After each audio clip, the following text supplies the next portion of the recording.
We're working to connect a region of over 600 more bridges between our lands.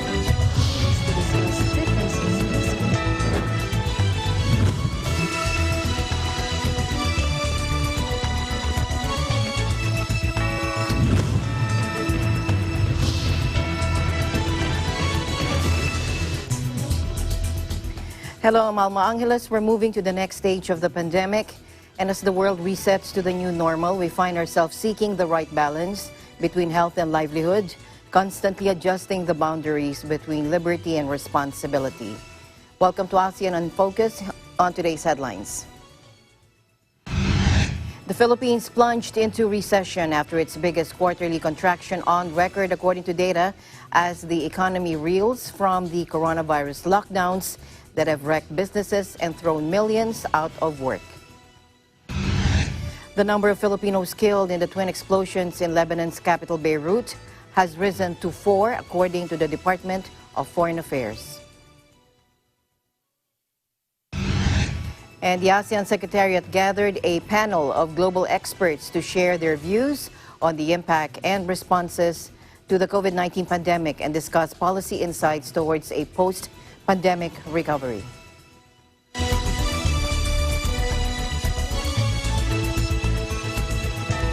The Philippines plunged into recession after its biggest quarterly contraction on record, according to data on Thursday, as the economy reels from coronavirus lockdowns that have wrecked businesses and thrown millions out of work.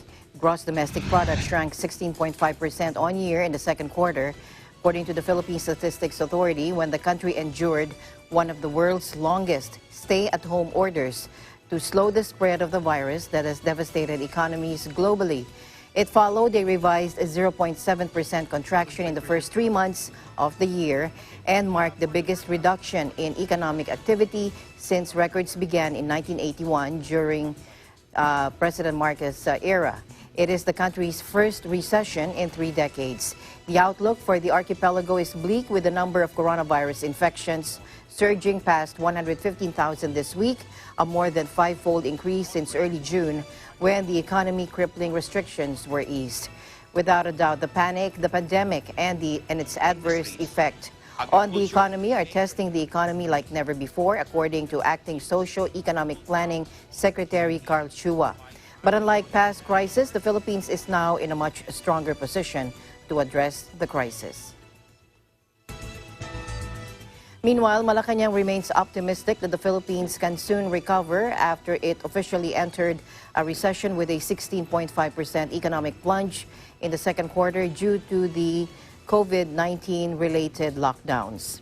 Now, presidential spokesperson Harry Roque said that while a contraction in the country's gross domestic product, or GDP, is expected, he was concerned that the drop is much worse than what the government's economists predicted. Economic managers earlier estimated the country's GDP to have a much deeper contraction compared to the first quarter. But despite this, Roque said economic managers have put together an economic recovery program dubbed as PH Progreso, or the Philippine Program for Recovery with Equity and Solidarity, to save the economy from collapsing. He also said the government has also recalibrated the budget for 2021 and restarted the Build infrastructure programs, subject to health and safety protocols, to create jobs. He said our resolve to recover as soon as possible, however, remains strong. Ingat buhay para sa hanap buhay, meaning protect life for livelihood, is our battle cry, he said in a statement on Thursday. Now, according to Secretary Roque, the public should also take into consideration that the Philippines is not the only nation facing an economic crisis. He recognized the hardships of Filipinos, especially low-income families, noting that the government provided an emergency subsidy program after it decided to impose lockdowns across the country. He also said that the country cannot endure a longer lockdown now. Let's listen in. Tatapatin ko po kayo, hindi na po kaya ng ekonomiya ang mas matagalang pang lockdown. Lalabas po ngayon ang figura ng second quarter GDP growth natin. Napakataas po, napakatindi po ng binaba ng ating ekonomiya. Kaya nga po ang aming mensahe sa ating taong bayan, kinakailangan po ingatan ang ating kalusugan para po tayo ay makapaghanap buhay. Mahirap na po ang mangyayari sa ating ekonomiya kung magla-lockdown na po tayo muli. Nandun na po tayo sa punto na marami po ang siguro nga po mapapabagal ng husto ang COVID-19, pero habang wala pong hanap buhay, paano naman po mabubuhay ang mga ordinaryo mga mamamayan? Ang problema po ngayon sa 2 linggo ng lockdown, saan po makakakuha ng ayuda dahil nga po wala ng batas na naipasa ang Kongreso. Sana po maihabol yan sa Bayanihan 2, pero hindi po ganun kadali ang desisyon na mag-lockdown. Ang nais lang po natin ngayon talaga, ingatan po natin ang ating kalusugan para po tayong lahat ay makapaghanap buhay. Sabi po ng WHO, tatagal pa po ang problema ng COVID-19. At dahil tatagal nga po ito, kinakailangan matuto tayo na mabuhay na naririyan ng COVID-19, ipagpatuloy ang ating mga hanap buhay at the same time, pinag-iingatan ang ating kalusugan. The number of Filipinos killed in the twin explosions in Lebanon's capital Beirut on August 4 has risen to 4, according to the Department of Foreign Affairs. Take a look. Now, the DFA said those wounded also climbed to 31, with 1 Filipino domestic helper still missing since the blast. Of the injured Filipinos, 2 remain in critical condition at the Risk Hospital. Foreign Affairs Undersecretary Sara Lu Ariola said in a statement, our embassy officials shall continue to ascertain the condition of our community in Beirut. The DFA reaffirms its commitment to bring the much-needed support and assistance to our kababayan, especially at this hour of need, unquote. An estimated 33,000 Filipinos are residing in Lebanon, 75% of whom are in the greater Beirut area, according to the department. A warehouse storing about 2,750 metric tons of ammonium nitrate is seen to have sparked the disaster, described by the local media as the Beirut Shima, referring to the August 6, 1945 atomic blast in Hiroshima, Japan, during World War II. Medical experts say prepare for dozens of COVID-19 cases linked to Da Nang. Joining us from Vietnam is Micah Gwyneth Apostol. Hello, Micah. Hello, Alma. Go ahead, Micah. Here are the latest news from Vietnam. Dozens of COVID-19 cases linked to Da Nang could be on the way. Dozens of COVID-19 infection cases could be linked to 3 hospitals in Da Nang City in the coming days. But experts have said the number of new cases does not reflect whether the pandemic is surging or on the decline. The medical experts were speaking at the meeting of the National Steering Committee of COVID-19 Prevention and Control on Thursday and predicted there will be more COVID-19 fatalities in departments where critically ill patients are being treated.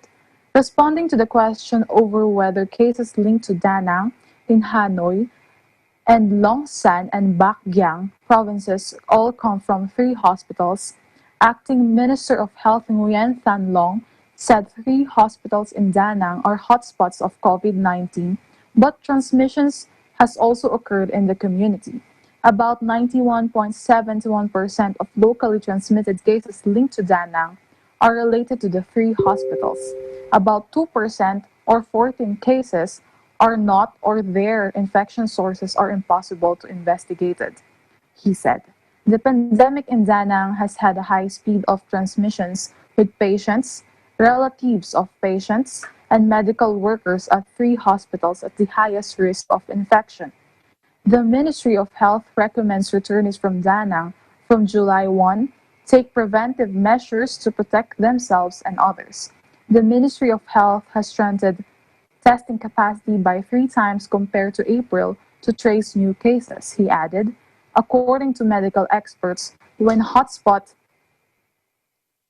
of the pandemic is discovered like the one in Da Nang, quick antibody tests aim to assess the infection risk level. After that, real-time reverse transcription polymerase chain reaction tests need to be conducted to identify positive cases. Some localities think the hotspots are only in Da Nang and have loosened preventive measures, the acting minister said. urging medical centers and hospitals nationwide to strictly follow preventive and control regulations, including wearing masks and distancing measures. Deputy Prime Minister Dam said the infection risk is not only from people returning from Da Nang, but also in all provinces and cities. Local authorities must strictly follow the Health Ministry's instructions in quarantining the returnees. The localities which violate the regulation will be severely punished. Another update here in Vietnam. Vietnam protests China's military drill on Spratly Reefs. Vietnam on Thursday condemned China's flagrant sovereignty violation in sending aircraft and warships to the Subi and Mischief Reefs of Vietnam's Truong Sa Spratly Islands. All activities on the Paracel and Spratly Islands without Vietnam's permission are violations of Vietnam's sovereignty, hold no value and are not beneficial to peace, security, and stability in the East Sea. Vietnam resolutely opposes such activities. Foreign Ministry spokeswoman Le Thi Thu Hang said on Thursday. The East Sea is referred to internationally as the South China Sea. Hang was responding to an inquiry regarding Vietnam's reaction to China recently sending aircraft and warships to the Spratly Islands for a drill.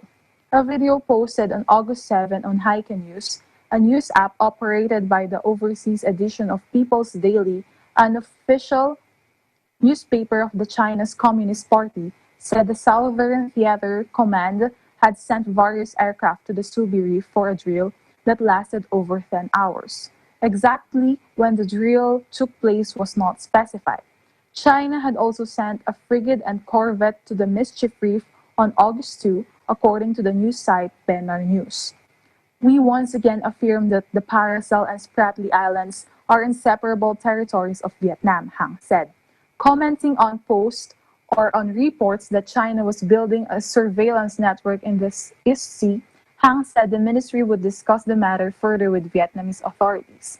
On August 5, Forbes reported that China had been building a series of surveillance platforms spanning parts of the South China Sea. Research by the Asian Maritime Transparency Initiative said the surveillance platforms were part of what China calls the Blue Ocean Information Network, the paper added.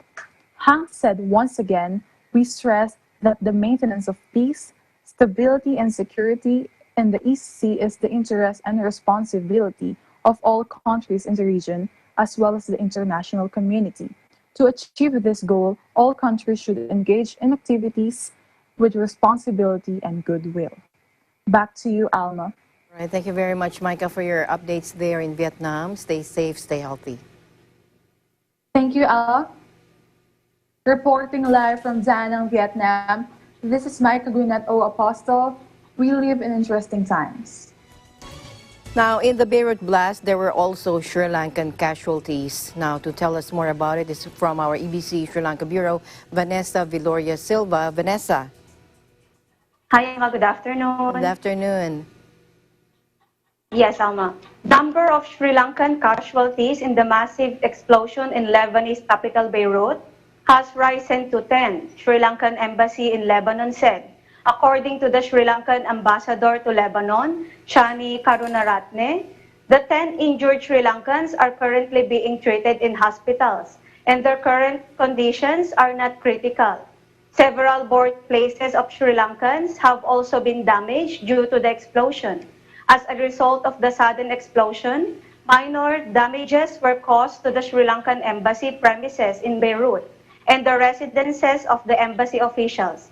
And another update, Alma, a total of 1,983 houses and 7,753 individuals in 11 districts in 5 provinces have been affected by the strong winds and heavy rains experienced between August 5 and 6, according to the Disaster Management Center.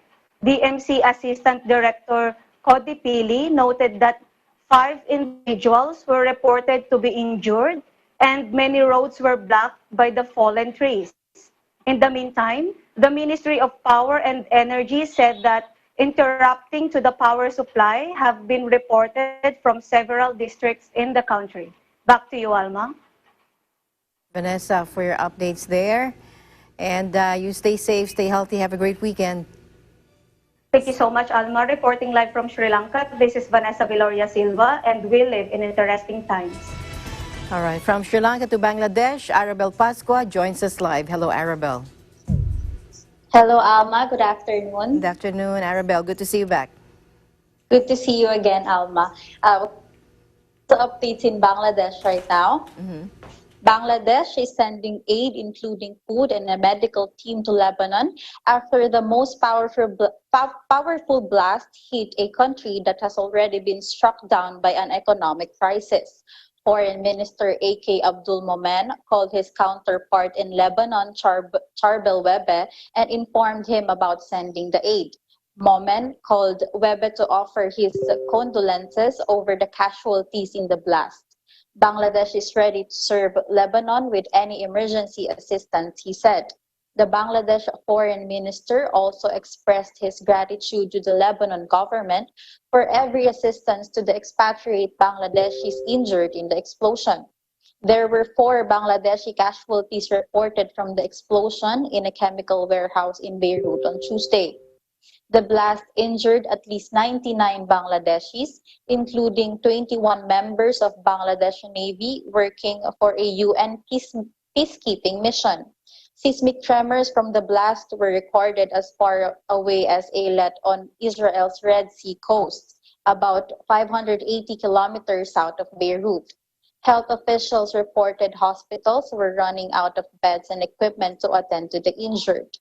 Operations have been paralyzed at Beirut port, Lebanon's main route for imports, needed to feed a nation of more than 6 million people, forcing ships to be diverted to smaller ports. The World Bank said it would work with Lebanon's partners to mobilize public and private financing for reconstruction. Meanwhile, Japanese Prime Minister Shinzo Abe has pledged to provide $329 million in aid to Bangladesh for combating the coronavirus pandemic. A bill regarding the grant has already been approved in Parliament, Abe said during a conversation with his Bangladesh counterpart Sheikh Hasina over phone on Wednesday. During a 25-minute talk that began around 1:05 p.m., the leaders discussed issues linked to COVID-19 pandemic and its treatment, bilateral economic relations, and the projects being implemented with Japanese assistance. The Prime Minister's Press Secretary Ishanul Karim said. Hasina also thanked Abe for providing Bangladesh with protective equipment such as PPE, masks, gowns, and goggles amid the COVID-19 pandemic. She sought more investment from Japan to foster infrastructure development of Bangladesh. The Prime Minister also discussed the current situation of Rohingyan refugees living in Bangladesh and expected Abe's help to solve the crisis. Abe promised to talk with Myanmar leader Aung San Suu Kyi to end the crisis. Hasina hoped that the Tokyo 2020 Summer Olympic Games, which were postponed this year due to the pandemic, will be held in time in 2021.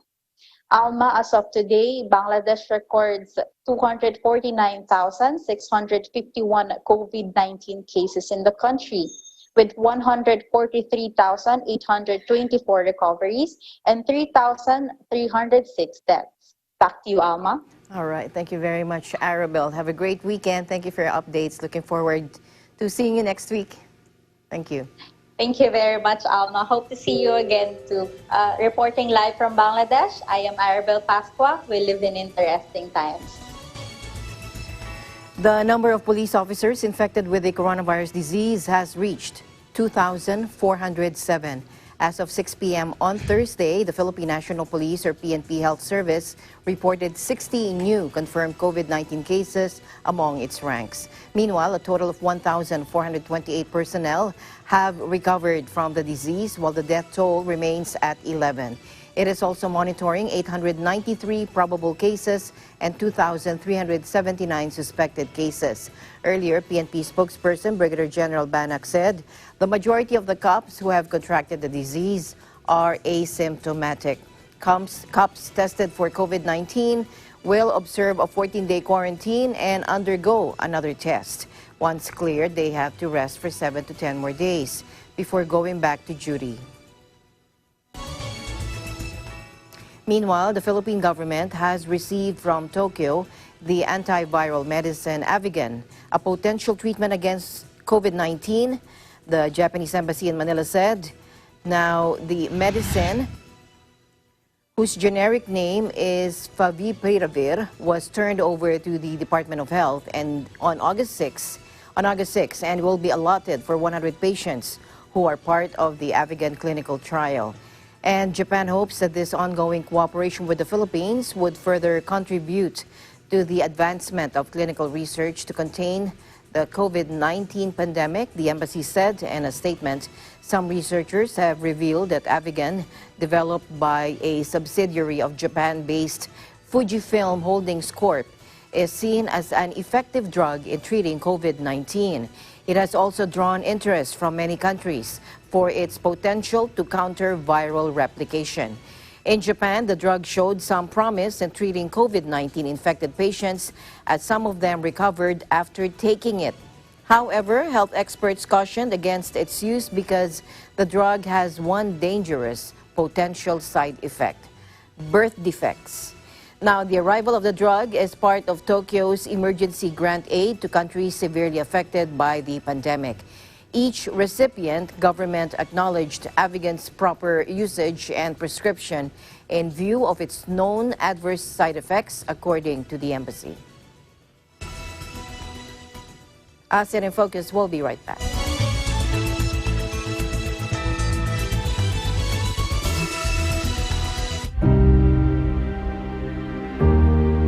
It says the best defense is still containment. We are in uncharted territory. Final volume 450. FI on to 100%. Traffic ban. Consumption eh.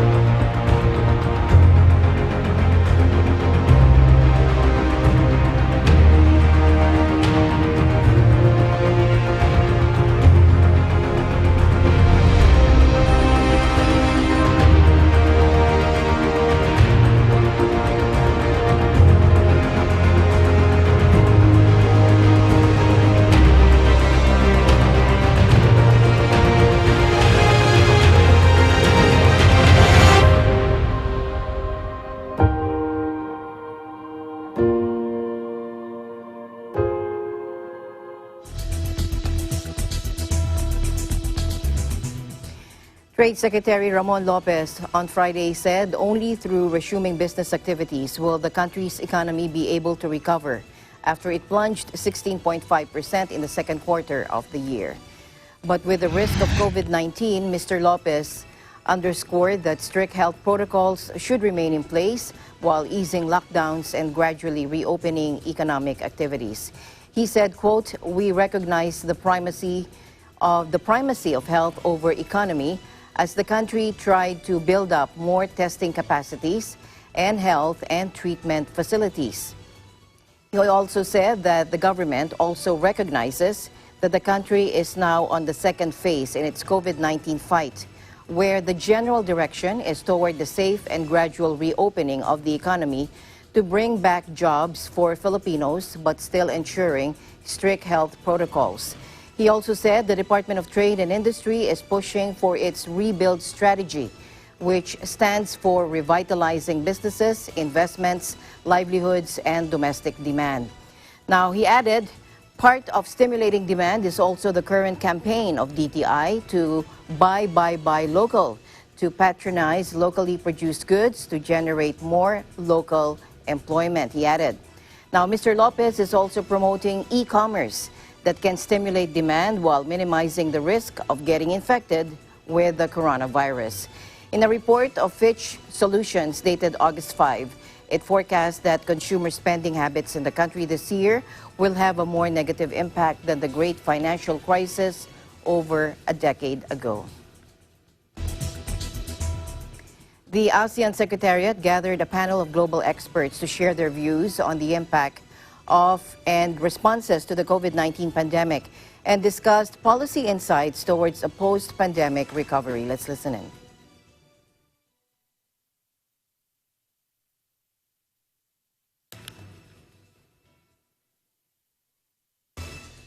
All right. We'll go back to that story. We'll take a short break.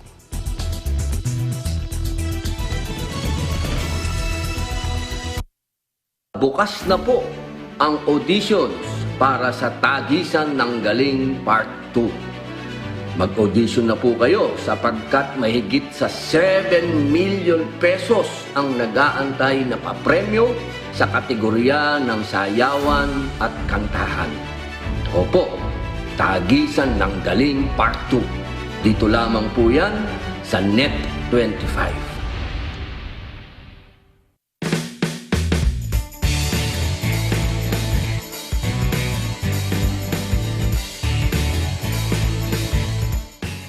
Hi, this is Carlo Cuevas. Watch out for the newest online show of EBC Films, Pelikwentuhan. Will be hosted by Miss Gladys Reyes and Raymond Di Mayuga. Watch it live sa aming YouTube channel and Facebook page. Kita-kits!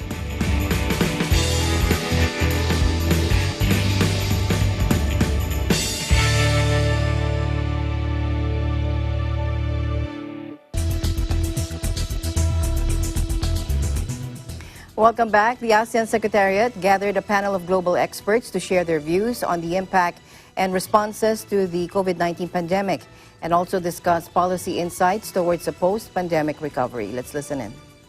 Excellencies, ladies and gentlemen, COVID-19 has greatly affected life and livelihood. To date, our region accounts for around 1.5% of global confirmed cases and 1% of global casualty. The movement and travel restrictions across the world have brought economic and social pulse everywhere to a standstill. The global economy is expected to contract by 4.9% this year. Meanwhile, our region will see a 2.7% contraction, the first since the Asian financial crisis. Given this consideration, we can assure of two things. First, the post-pandemic world will not be a return to business as usual. Our world has been irreversibly transformed by COVID-19, and this call for equal transformative responses. Excellencies, ladies and gentlemen, COVID-19 has also affected the work of ASEAN.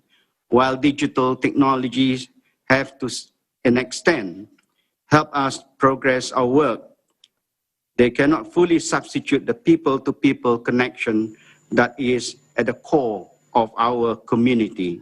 Let me try to frame out the issue a little bit. I think we all realize and we're all aware that ASEAN right now is facing an unprecedented crisis, particularly if you compare that with the previous crisis that the region has faced in 1997 as well as 2008. During the Asian financial crisis in 1997, output recovery actually was quick. However, it took a while before the recovery reached the pre-crisis level by 1997. Then if you look at the current crisis, I think the recovery here is a bit uncertain and very difficult to predict, primarily because we don't know how this pandemic is going to play out. And in my view, this has definitely some important implications on how the economic shocks from this pandemic are expected to be bigger and maybe deeper and perhaps although more lasting. And as a result of that, my sense here is that that makes also the recovery from this pandemic a little bit also more uncertain. If you look at the outlook, the number that Dr. Jokoy mentioned was 4.9%, but our World Bank global economic projections actually is projecting the deep global recession that we're going to all face at minus 5.2%. and it can be a higher contraction, close to 8%, if the pandemic lasts longer and there's a longer period of shutdown. Second is the impact on the resilience of the ASEAN economies because of sectors such as tourism, manufacturing, travel, and retail that are really being impacted, and the decline in remittances. ASEAN economies do also depend on remittances. For instance, in the Philippines, 3/4 of poor households rely on remittances to complement earnings. Right. So, as I said earlier, we are not out of the woods yet. So to ensure recovery, we will still need to focus on pillars 1 and 2.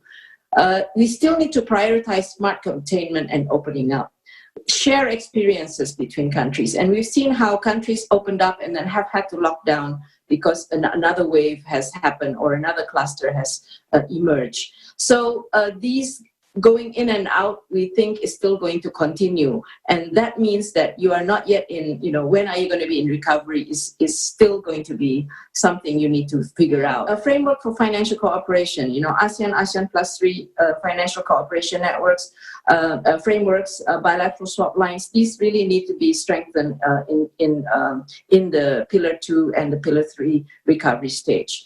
And we really, finally, final slide, please. Now on build recovery and rebuilding back better. We all talk about the opportunity for the crisis to rebuild a more sustainable and resilient future by advancing reforms in the investment agenda, including in ASEAN as well as in East Asia. So one thing that I think has struck all of us about this crisis is just how deeply interdisciplinary it has been, how it has stretched organizations and individuals to integrate what have traditionally been relatively isolated and disparate areas of academic and policy insight. Just to take one absolutely critical example, very few organizations were able to integrate epidemiological and economic forecasting models. Indeed, this is something where, many, many months into this crisis, we still need to make additional progress. And no set of choices is going to be more consequential, and perhaps none harder, than determining how and when to open up the economies of the region and to understand how different parts of the economies will be affected by this crisis. Right? That the idea that we have to strike a balance between livelihoods and lives is in many ways a false choice. There really will not be a recovery until the disease is defeated. So it's first lives and then, to a certain extent, livelihoods. I think it's taken time for that idea to sink in. And until recently, many of us were talking about bouncing back strategies. And while we do need to think ahead and we do need to think about bouncing back, there is also this increasing realization setting in that we may not even have reached the peak of this crisis or its midpoint. One other thing that I think is going to be critical as we work through this is economies will clearly not be functioning fully. And in this environment, there is going to need to be much greater analysis of the timing of our repair, recovery, and reform options. And one point that was made by the Secretary General was just the destruction of the creative capacity of the industrial and manufacturing and economic sectors. How do we preserve these? Designing bankruptcy systems, not necessarily simply for liquidation, but for the preservation of productive capacities. And years to prevent the health crisis from turning into a hunger crisis. To help mitigate the impact of COVID-19 on the food supply chain, and to help build a diverse, competitive, safe, and sustainable agricultural and natural resources sector for the economic recovery.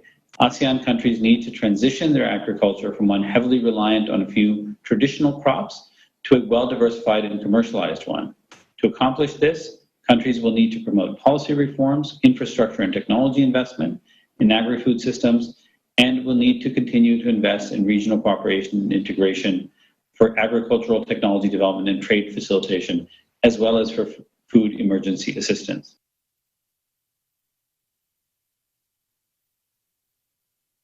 ASEAN and the United States reaffirmed their ties and explored ways to deepen their strategic partnership at the 33rd ASEAN-US Dialogue held on August 5 via video conference. Senior diplomats from ASEAN and the U.S. took note of the growing cooperation between the two sides across the 3 pillars and were pleased to note that all action lines in the current plan of action 2016 to 2020 have been addressed. The meeting highlighted the importance of collaborative efforts undertaken by both sides in addressing the pandemic, through a series of high-level engagements, including at the ministers' level, as well as initiatives such as the U.S.-ASEAN Health Futures and the development of vaccines and antiviral medicines. They also agreed to deepen the collaboration in areas of smart cities, infrastructure, women and youth, and digital economy, among others. Both sides looked forward to the adoption of the new Plan of Action 2021 to 2025 at the ASEAN Post-Ministerial Conference +1 session with the U.S. next month, as well as the convening of the 8th ASEAN-U.S. Summit in November this year. ASEAN and the U.S. also touched upon regional issues of common concerns, including the Korean Peninsula and maritime security issues. Officials from both sides reiterated the importance of the ASEAN outlook on the Indo-Pacific and agreed to explore possible cooperation in the key areas identified in that area. Now, Deputy Minister of Foreign Affairs of Lao PDR, Tongpain Sabanpet, and U.S. Department of State Assistant Secretary, East Asian and Pacific Affairs David Stilwell co-chaired the dialogue. Now, Indonesia's coronavirus-hit economy also contracted in the second quarter for the first time in more than 2 decades, with warnings that its recovery could be among the weakest in Southeast Asia.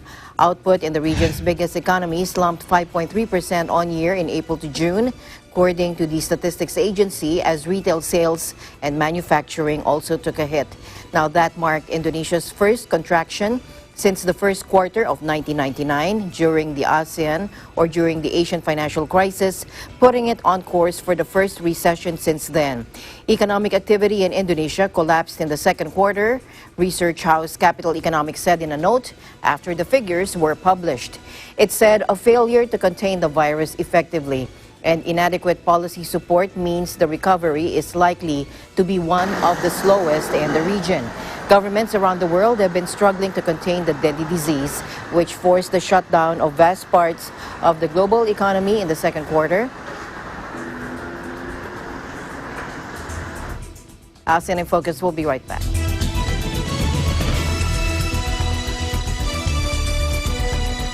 Nasa Diyos ang awa, nasa tao ang gawa.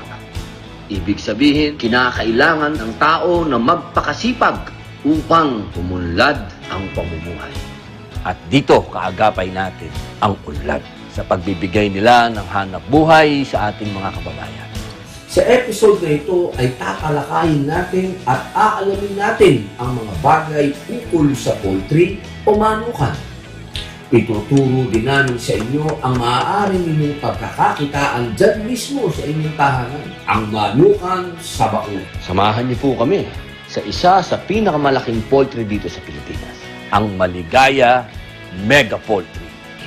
Ako po, si Robin Padilla, at ito ang ulat, kaagapay sa hanap buhay. Dito lamang po sa Net 25.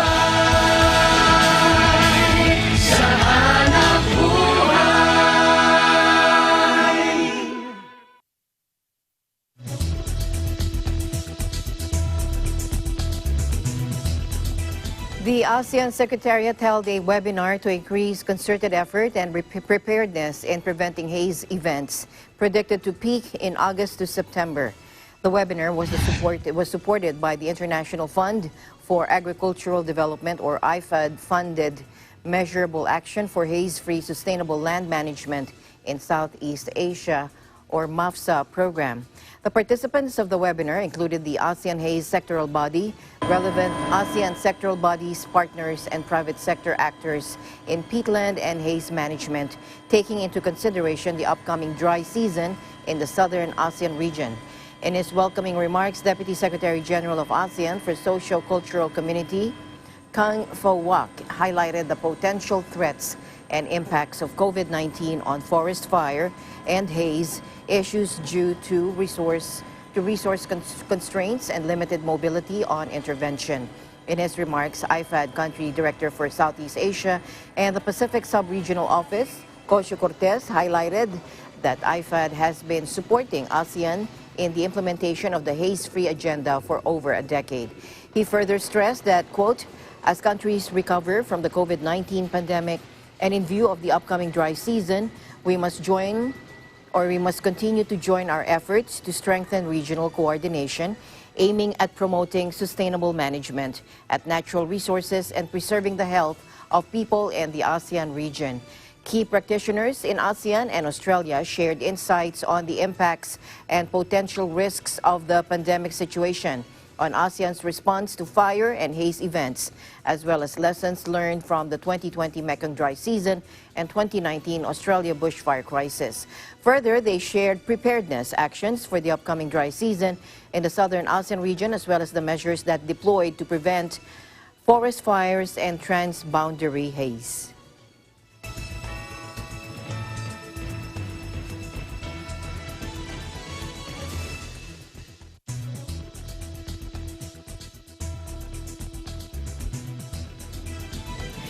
Broadcaster Al Jazeera said that Malaysian authorities have refused to renew the work visas of two of its Australian journalists, just days after the network's Kuala Lumpur office was raided by police. The Qatar-based network is being investigated by officials over its Locked Up in Malaysia's lockdown program, which was critical of the treatment of migrant workers during the coronavirus pandemic or epidemic. Angered by the story, authorities last month questioned Al Jazeera staff with police seizing two computers from their office on Tuesday. Al Jazeera English Managing Director Giles Trendle confirmed that Malaysia had refused to renew the work visas of staff members Drew Ambrose and Jenny Henderson. And the company didn't provide any further details at this point, and immigration officials could not be reached for comment. Officials are also seeking to deport a Bangladesh national for speaking to the network in the documentary.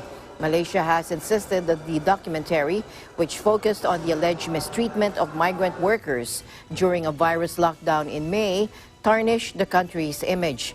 Authorities say the roundup was necessary to protect the public from the virus. Al Jazeera is being probed for alleged sedition, defamation, and transmitting offensive content, but it has stood by the documentary and insists the reporting was impartial. Thousands of migrants from poorer countries in the regions, including Bangladesh, Indonesia, and Myanmar, come to the Southeast Asian nation in search of better work prospects. In other news, a Canadian preacher who claimed non-Muslims were safe from coronavirus was jailed for 3 months in Myanmar after he and dozens of his followers became infected when he held a banned service. The Southeast Asian nation has so far weathered the pandemic well with just 357 confirmed cases and 6 deaths, although the low numbers tested make many fear the true figures are far higher. Toronto-based David La, 43, was born in Myanmar and often returns to his motherland to preach. Now, the country imposed a ban on gatherings in mid-March, but footage emerged in early April of La holding a service in Yangon. He told followers in the video that, quote, "If people hold the Bible and Jesus in their hearts, the disease will not come in," unquote.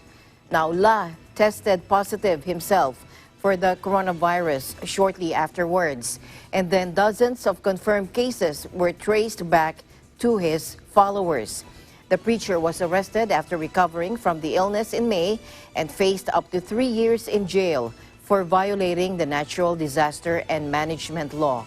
On Thursday, however, a Yangon court chose to be lenient, and La and his colleague Wai Tun had been sentenced to 3 months imprisonment. La's lawyer, Ang Koo Quinn, told reporters outside the court, adding that the time already served would be deducted. And finally, in our news, Malaysia's ex-finance minister, now a key opposition figure, was charged with corruption Friday over a $1.5 billion construction project, the latest government critic to be targeted since a scandal-plagued party returned to power. Lim Guang Eng, who held the finance portfolio until February, is the highest-profile figure to face a criminal probe in recent months, and his allies insist the case is politically motivated. Now, the case centers on a 6.3 billion ringgit project to build an undersea tunnel in the northern state of Penang, which Lim led as chief minister from 2008 to 2018. Lim, who is also the leader of opposition group, the Democratic Action Party, DAP, pleaded not guilty to one count of soliciting a bribe from a businessman in exchange for his company being appointed for the project.